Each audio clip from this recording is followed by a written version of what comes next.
Hi and welcome to this week's video. In this video I'm going to show you around the cockpit layout of the Cub.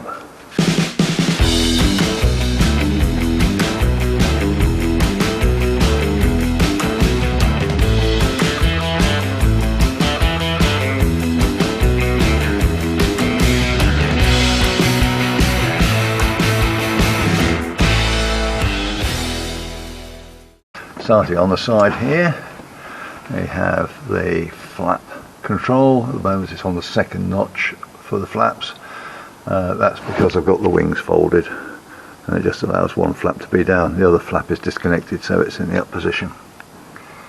We have the trim that operates the trim tab on the elevator. It's the friction, throttle lever.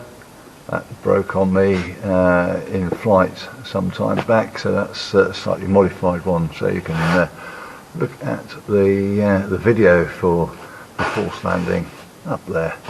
There's a link to it. Fuel tap going down to the fuel filter, and then my two rudder pedals with the battery in the middle. Standard control column operating through. The bit that's been asked about by, I think it was Jess, or Jessie, hopefully I've got it right, is interested in the fact I've got two brake levers and how this little lot was fixed on. It's one brake lever is standard, just as it would be for a normal bicycle. The second one has had the mounting bracket section there cut off. It's just been repainted, and then a special washer, taper washer section has been put on there to make up for that loop that would be going around to it to pinch it onto the handlebars, and a long bolt going through the whole lot there, and the pivot bolt which the levers would rotate around. There's a long one as well going through, so you've got those two together to help tie things together. And then at the front end here there's just a plate combined to allow the two cables to go through, but that gives it, again, that's a bit of extra stability at the front end there. So it's not anything particularly special, it's just it's all offset slightly to the right hand side of the stick. So the left hand brake lever is normal, the right hand one's had all that loop cut off and just at the end of it put on there, and a long bolt through, as I said, and a long bolt going through there. At the top of the stick we've got press to talk for the radio, and then looking at the instrument panel I've got standard stopwatch, master switch, two magneto or ignition switches, starter button, and my choke, altimeter with the knob for setting the altimeter, my MGL instrument here which gives the engine monitoring, so that tells me I turn on the master.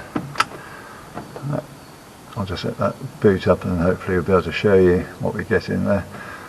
So get the engine RPM at the top there, outside air temperature side, and then here we've got the cylinder head temperatures, the exhaust gas temperatures, and up there we've got the voltage of the of the system. So relatively straightforward. Airspeed indicator with the standard coloured tabs, my turn and slip indicator, circuit breaker for dealing with the generating system on the aircraft, circuit breaker up here for the auxiliary system, and that's my auxiliary, or sorry, my avionics switch which turns everything else on. And then we've just got the other circuit breakers going around for the various bits, so radio, rear auxiliary for the pilot aware and so on. radio. This is just a standard trig radio and my transponder, and then I've got a 5 amp output for running charging leads for cameras and bits and pieces there, and then my minuscule compass up there, which is very basic setup. So that's really it within the cockpit. There's no real spectacular sections. Very straightforward, easy operation. Thank you for watching. If you enjoyed the video, please hit the thumbs up. You can subscribe or even hit the little bell notification for future videos. Any comments would be appreciated, and I'll try to get back to you as soon as I can. Remember, go fly and feel the sky.